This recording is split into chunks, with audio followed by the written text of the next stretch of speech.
Hollister, what are we doing? And Ryan, I'm not doing Come on. That's Hollister. We're just getting ready to go for the opening day of shed season. And I don't know why, but I felt compelled to shoot this video on the stuff that we take in our packs.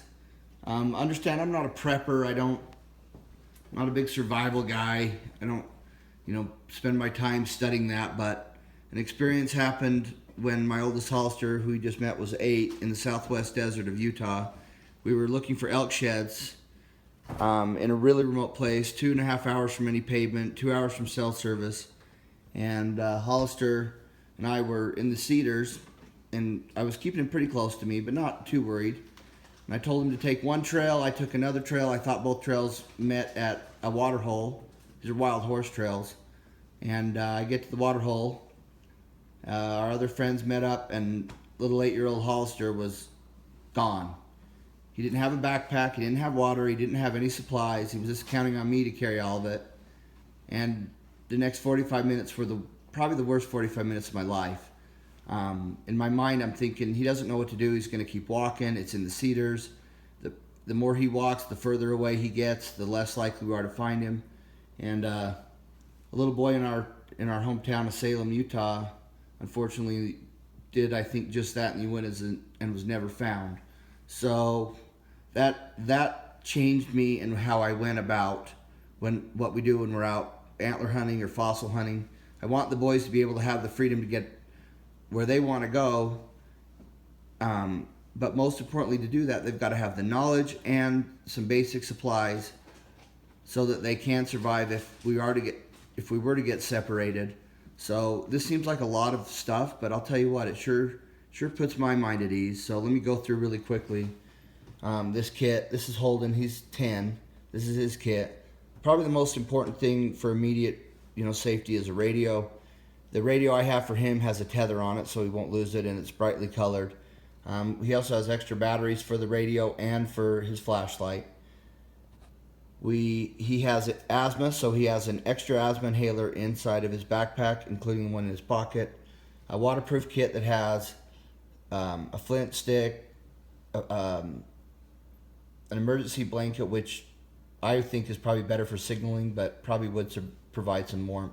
A lighter, as well as a waterproof match kit, matches, some basic Band-Aids, and real basics first aid stuff.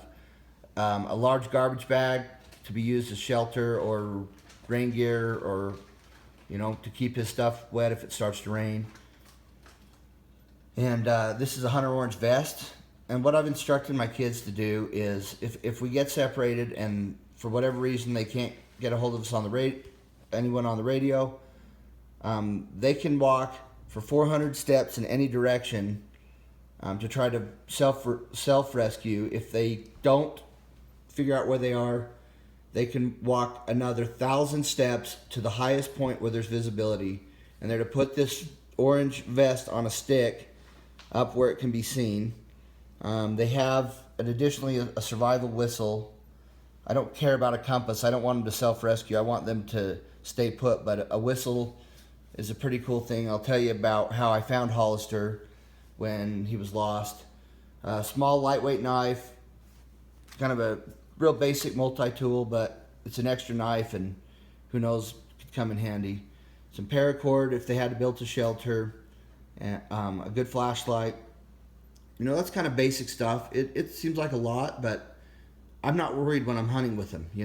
I'm not constantly worried where they are, and they feel safer, so they're better able to go out and pick up sheds. For Hollister, his kit's almost the same. He's older. He carries a little bigger knife. We carry the tape for all sorts of things. We've had shoes fall apart, but when you find a lot of antlers, it's really good to tape them together to put them on your backpack. In that bag right there, that's cotton balls soaked in Vaseline as a fire starter.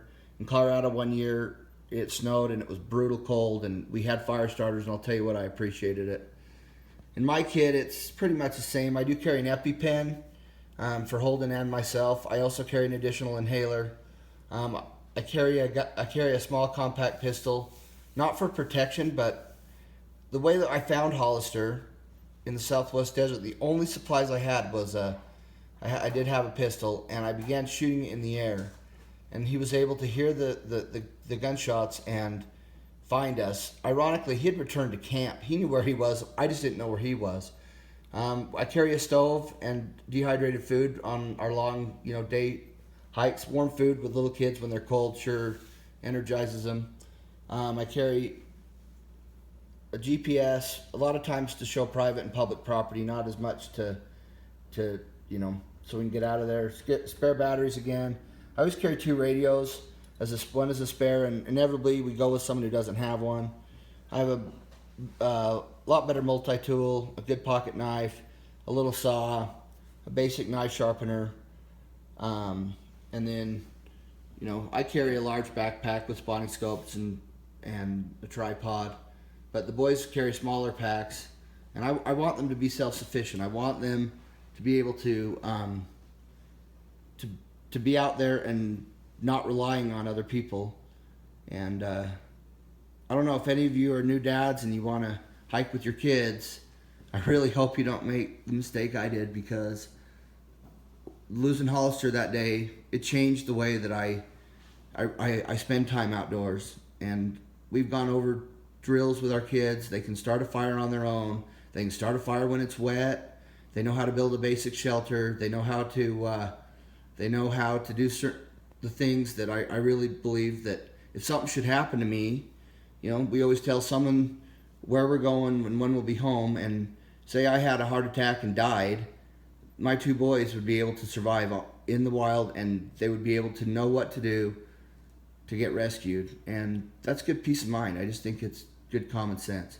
So anyway, sorry for the long video. We're going shed hunting, and appreciate you watching. Thanks.